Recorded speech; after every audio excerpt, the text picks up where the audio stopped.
How are you doing today, my lazies? I have a new segment pertaining to how each squad would perform in different arcs of Naruto, given what we know about them. The first arc I will be analyzing is the Land of Ways. I'll try to provide as much information as possible without trying to tell a full arc with a long story.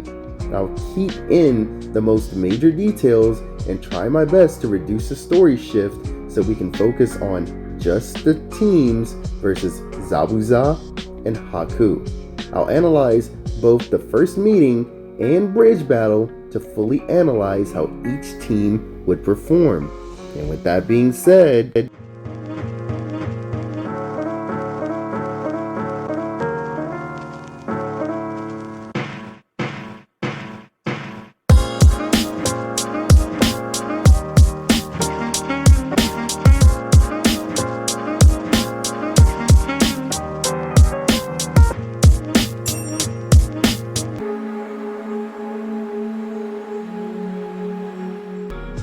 to give a rundown of how this will go, I'll first analyze how each of the main teams would handle the Demon Brothers, and then the appearance of Zabuza, along with a brief explanation of how they would react to Tazuna's false information. To give a brief synopsis, I'll be covering Teams Kurenai, Asuma, Guy, and Baki. To start, how would each of them react to Tazuna's mission? For one, Team Baki would not take the mission at all. The mission was categorized as a C rank, so due to the struggling economy of the sand, they wouldn't take a bodyguard mission as they need their ninjas in top form.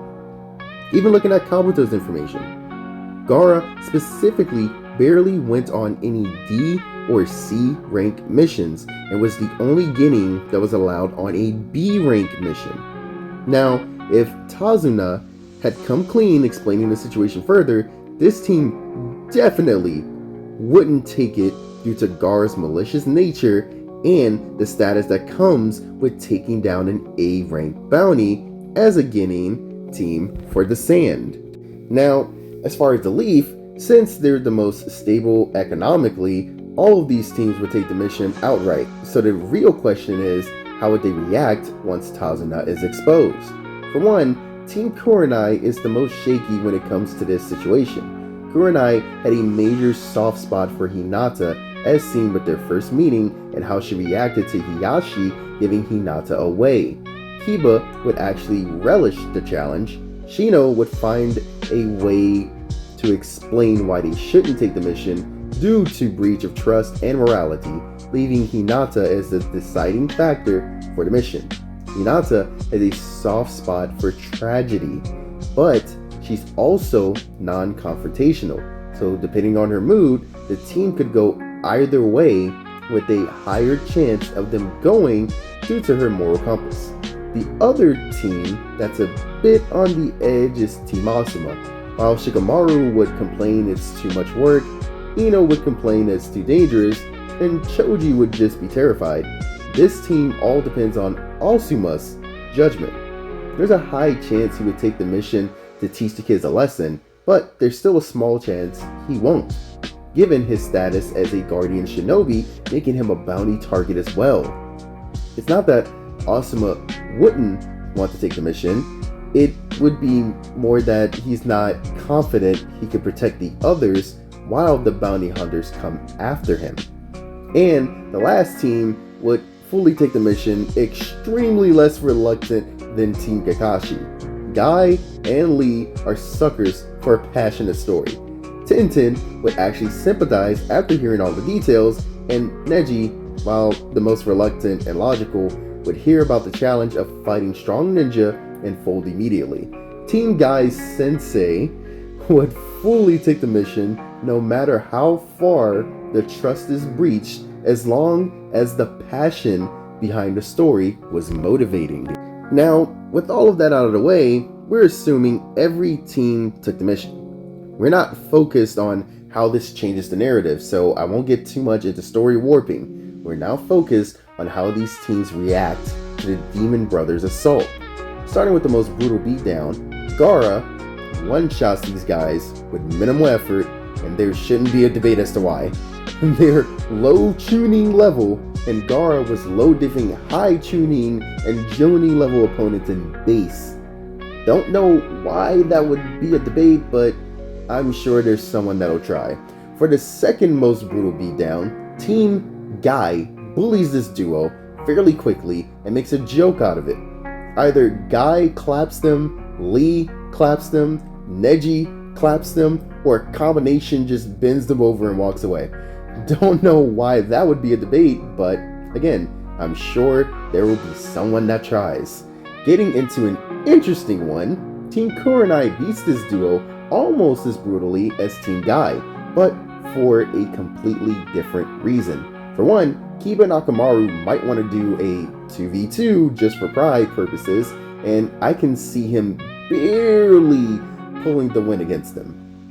Hinata might freeze up or mid-diff them depending on her determination at the time. She's an actual threat to Neji when she's willing to fight, so I have no doubt that she's actually strong enough to beat them, just not to the degree Neji would.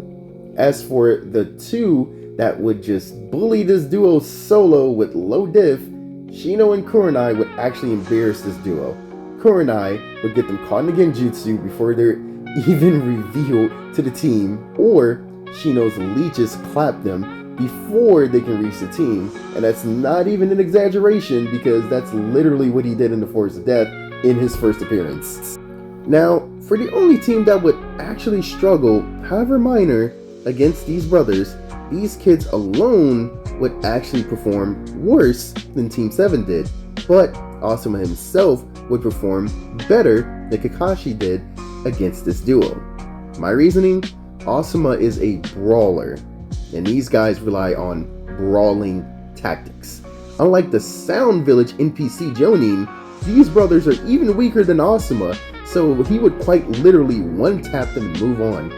As for the kids though, Choji is actually skilled enough at this point to give them a challenge, but he would lose considering how badly he lost to Dosu, who is only high Genin level.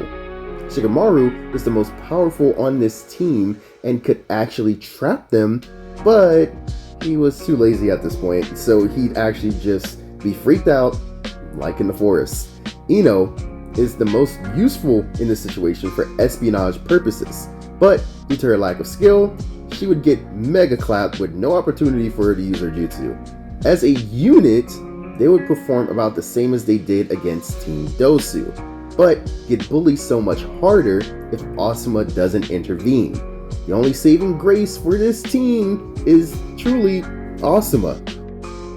Now, for the truly interesting part of the entire video, part of this has actually been a debate for a while, and for good reason. Let's start with the worst performing team against Zabuza. Team Asuma, unlike Team Kakashi, has more potential to actually lose a member, but they also have a huge chance of freeing Asuma should he be caught in water prison. This team's balance in this fight is the worst of all the teams because their sensory is the absolute worst. While I have confidence that Asuma can actually beat Zabuza, however with high difficulty due to them being the same tier as far as bounty, which is A rank, I have less confidence that his team would aid in any way significantly. While the trio is smart enough to find a way to get Zabuza caught with possession and transfer, that's pretty much where their significance ends. The bloodlust from Kakashi and Zabuza freaked out Sasuke, who could solo that Genin team several times over at this point. So I'm sure the Genin would be fully paralyzed or run away to get reinforcements. I do see this team being skilled enough to actually make it to the village for reinforcement, but that's about it.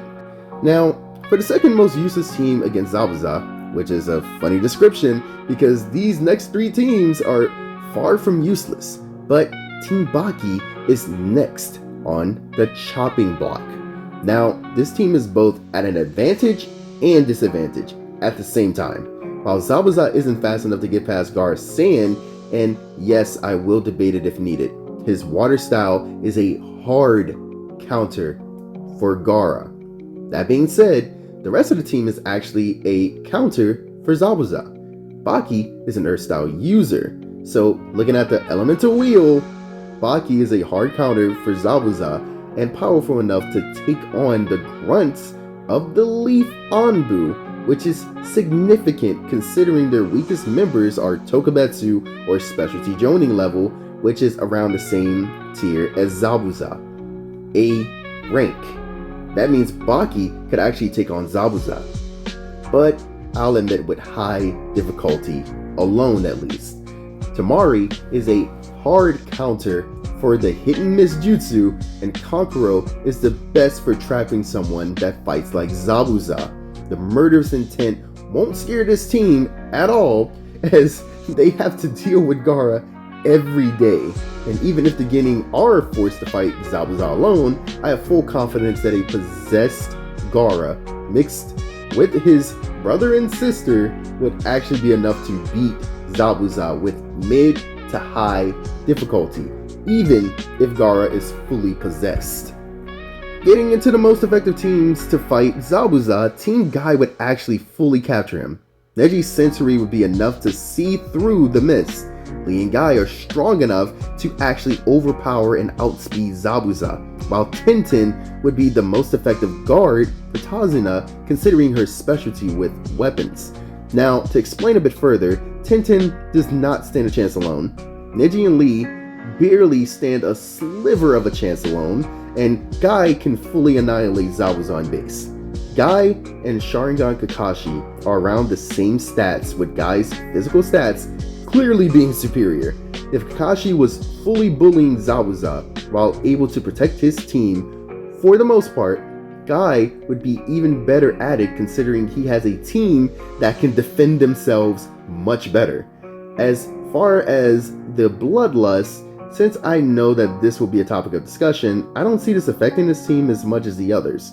Even faced with Gaara, at least Lee and Neji were not affected by his bloodlust whatsoever, so the only one that would even be slightly affected is Tenten, leaving Neji and Lee to protect her.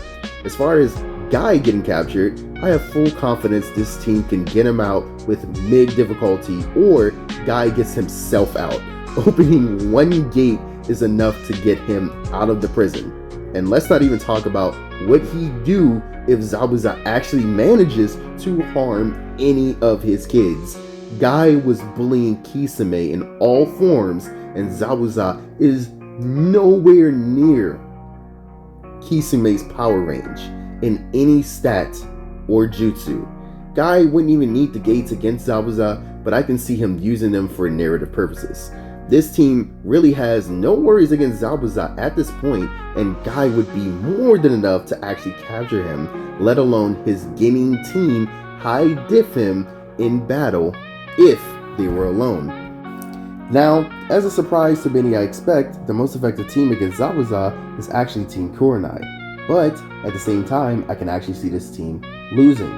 Now, individually, none of this team could take on Zabuza, but together, they would bully him to no end. Here's what I mean. Kurenai, to no one's knowledge, unless you actually study the ranks of Naruto, is actually a Tokubetsu Jonin and not a full Jonin. Tokubetsu means specialty, so this rank ranges from very high Chunin to low Jonin level. Similar to Asuma, but to a much lower degree, Kurenai is actually the same tier as Zabuza, which is A rank, but her specialty puts her at both a massive advantage and disadvantage.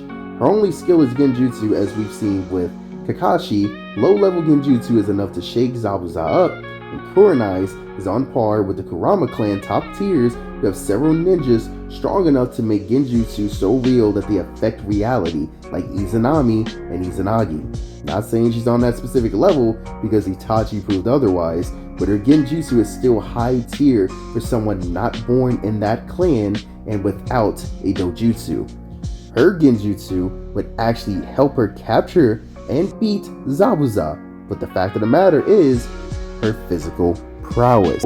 While Kurenai can handle an opponent of Zabuza's caliber, I'm not as confident that she could protect her team and beat him simultaneously. This entire team is full of sensory ninja, So getting through the mist and navigating it won't be a problem for anyone in this team. So the main issue is Hinata and Kiba. The bloodlust would affect them just as bad, if not more, than Sasuke and Naruto. The way they freaked out when seeing Gaara in the forest proves they wouldn't be able to handle it. Shino, when observing Gaara, wasn't scared at all, but chose to retreat in order to save his team and have an easier time finishing the test. Due to Shino's shadow feats and the fact he's nurturing Torune's nanobugs, I am more confident that Shino could actually take on Zabuza solo with very high difficulty. I say this in multiple videos involving Shino and Aburame, but Shino was on either an A or S rank mission with just his father, which would be the rank of going against Zabuza or higher. And after hearing about the Sasuke retrieval, he claims he would have been able to rescue him. Now, I know part of that is his pride, but his feats throughout the series show he might not have been exaggerating. His bugs can actually consume Senjutsu and Biju Chakra, and the Aburame clan was Danzo's contingency against the Uchiha, even over the Hyuga, who are their actual rivals other than the Senju. More on that in other Shino videos, but just know that Shino is actually the strongest on this team, even over his Captain Kurenai. His sensory is higher than everyone there because he can cover a much wider range. His bugs considered chakra and Senjutsu, so Zabuza's chakra reserves are not high enough to overpower them should they reach him. And his intelligence is on par with Shikamaru according to the databooks. His only downfall is his taijutsu at that specific time, as we actually see a semi-filler arc where he trains his taijutsu to be on par with a specialty jonin that specializes in taijutsu like Guy and Lee. Shino and Kurenai truly mega carry this team, even if Kiba and Hinata build up the nerve to actually fight. This duo is more than enough to actually capture Zabuza at this point. Now, to get into the fun stuff, we'll start with the training arc between when Haku retrieves Zabuza to the bridge. Now, even regarding everything I just said about how most of these teams actually capture Zabuza, let's now assume they didn't. Haku comes to get him, and they end up having to reconfront the Mist Duo. The training in between is something to truly be excited for because it puts into perspective everyone's weaknesses compared to each other and forces everyone to actually step up their game. To start with the team that needs the least training, Team Guy would have some interesting training, as the only one that truly needs to step up is Tenten. Her training in this situation would be her learning how to set traps within Zabuza's mist to protect Tazuna better than she did before. Lee and Neji would obviously go back to their taijutsu routines, with Neji focusing more on his Byakugan to track Haku better, while Lee would focus more on increasing his speed to keep up with Zabuza better in base. Guy would literally forget Zabuza's name and piss him off, but be able to easily deduce Haku is a mole due to how his character works. The second team that doesn't need too much training would be Team Baki. This team doesn't really need to train for Zabuza, but all of them would be preparing for Haku. Baki would be stalking Haku and Zabuza, while Gaara would be extra emo, thinking about how strong Haku is. Tamari would be finding better ways to compensate for the lack of information on Haku, and Kankuro would be tuning his puppets to compensate for the moist terrain. The team that would need a great amount of training would be Team Kurenai, while Shino would need the least amount of training. This would be where he starts his taijutsu training. Kiba and Hinata would be more determined to do something now that they've experienced Zabuza's bloodlust, which would force Hinata to train her Byakugan, while Kiba would use this opportunity to develop his Wolf Fang over Fang to a weaker degree.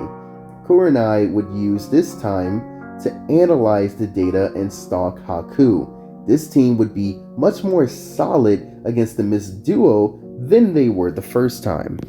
On to the team that actually just needs training overall, this would be the time for them to catch up to Naruto and Sasuke. The teamwork aspect would be what they train the most, as that would be what Shikamaru deduces is their best bet against Zabuza. Shikamaru and Asuma would deduce that Haku is a mole and prepare a contingency for that. As far as making one on the level of what he did in Shippuden, I can't say it will be as well thought out, but it will still be highly effective for their situation given how Shikamaru thinks. This team's main training would be chakra control and increased capacity. Their biggest issue is their chakra is so minuscule, even though their abilities are actually highly effective for capture.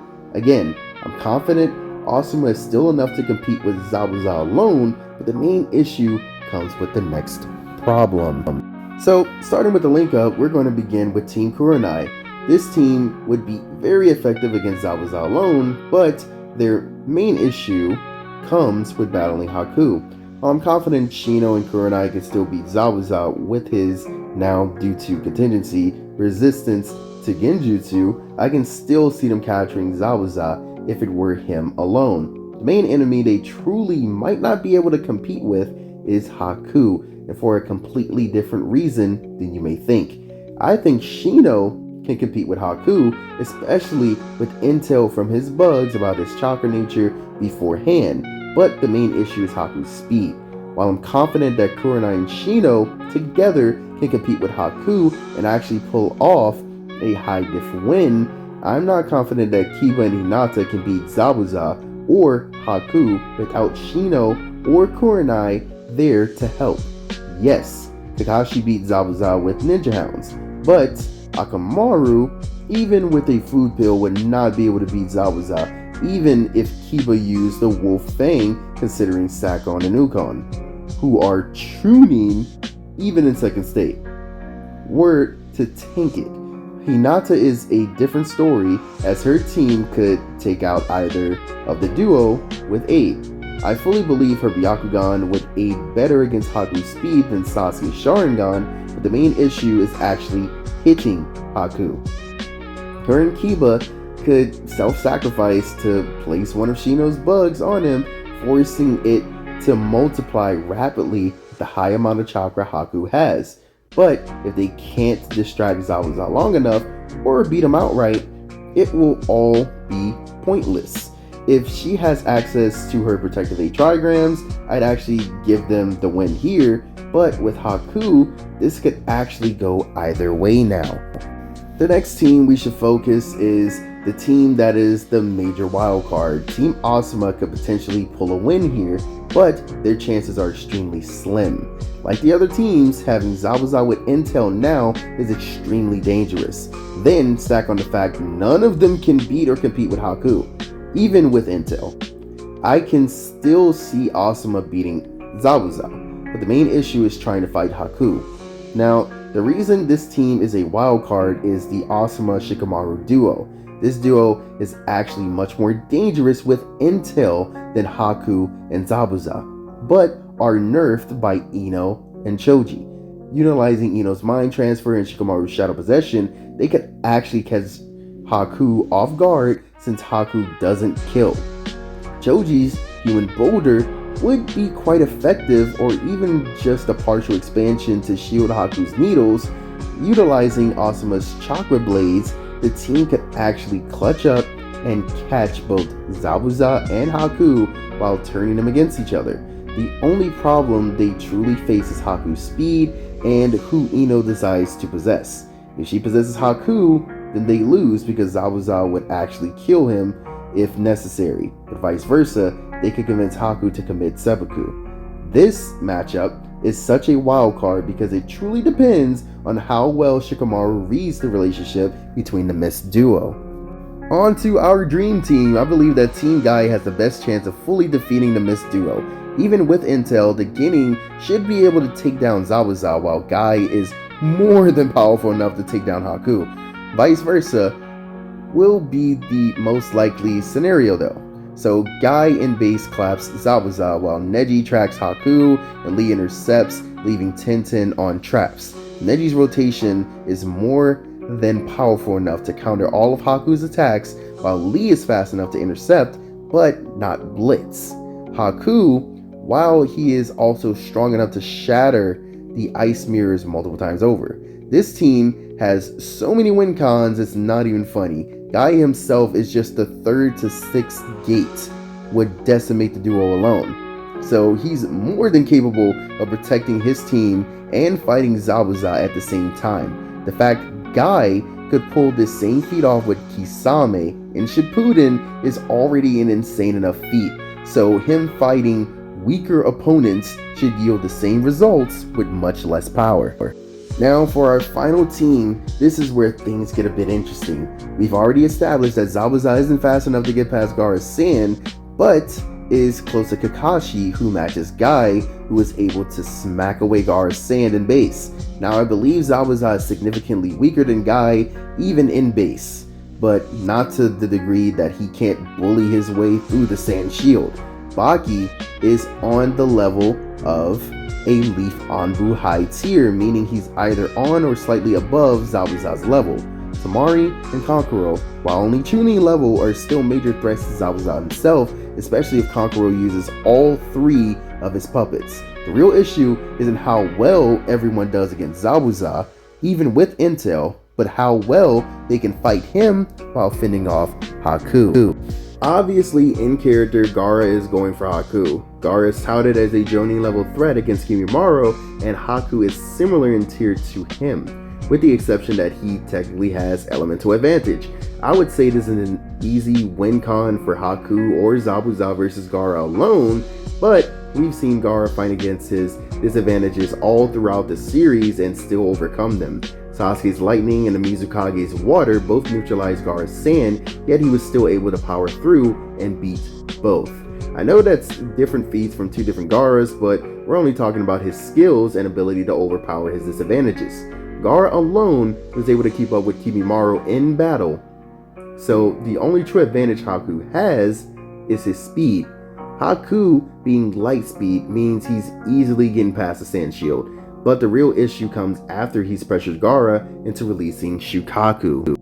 Even the minor possessions are going to be a major problem for him because Gaara's strength and defense would be much higher than Haku's attack potency and chakra capacity, so he won't be able to get through it or suppress Gaara since he couldn't even suppress a weaker Naruto. Even if you want to believe Haku can still beat Gaara, Tamari and Kankuro on support are very dangerous no matter who they decide to support. Tamari hard counters Zabuza's mist and can hit Haku from a long distance, while Kankuro's puppets are the perfect traps for either of the duo. The real issue with this time, while I believe they actually beat this duo, is Gaara not accepting help. But even if he doesn't, he's too powerful for anyone in attendance, especially if he fully releases Shukaku. To kind of wrap this up, the only team that would struggle worse than Team Kakashi in the Land of Waves arc is Team Asuma, while Team Kurenai has a circumstantial chance, and Team Baki along with Guy pretty much stomp anyone in the Land of Waves. Not saying that Zabuza and Haku are weak by any means, but against the right ninja, they can find themselves at a major disadvantage like highlighted here. This just goes to show how much weaker Team Kakashi was compared to their peers, but it also shows how creatively skilled they were to perform as well as they did against these Titans of the Mist. Let me know your thoughts down below in the comments, as I'm sure there will be a debate no matter my analysis. I did skim over how the story is affected, so I could just analyze the fights given what we know about the teams going into the Chunin exams. Like, share, and subscribe for more, and don't forget to stay lazy.